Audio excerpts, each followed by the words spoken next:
Hello everyone! For today's video, ang aking ibibida-bida ay ang present palagi sa paayuda at lapitin na mga nakapetsa de peligro.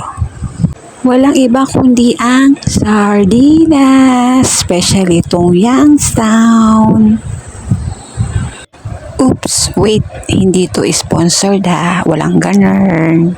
Naigisa natin sa ampalaya. Kayo ba, anong ginagawa nyo para hindi maging kasing bitter nyo ang ampalaya? Char! Lalagyan din natin siya ng sitaw. 2 tali lang yan na nabibili sa palengke.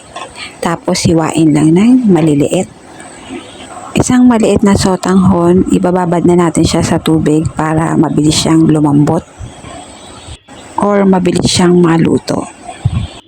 Siyempre, dahil gisado to, kailangan natin ng bawang, sibuyas, at kamatis. Seasoning, tapos toyo at mantika. Wala lang sa video. Paminta. Tapos na tayo sa ingredient, kaya dumako na tayo sa pag-igisa. Unang igisa ang sibuyas at bawang. Habang nagigisa, maghilo-hilo naman kayo dyan sa comment section. At isusunod na natin ang kamatis. Mabango talagang amoy pag nagigisa. Tama ba ako?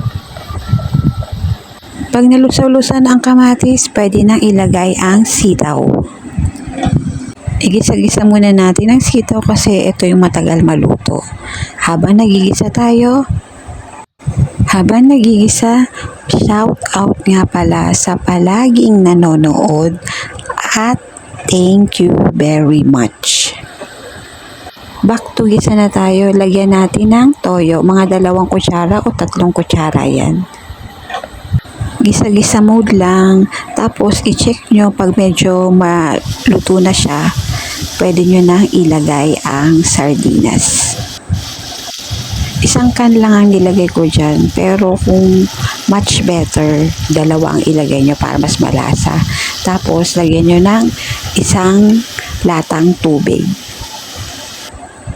Siyempre, hindi ko makakalimutan lagyan niya ng secret pampalasa na itatago ko na lang sa pangalang Magic Wow Blind Item Yarn at paminta.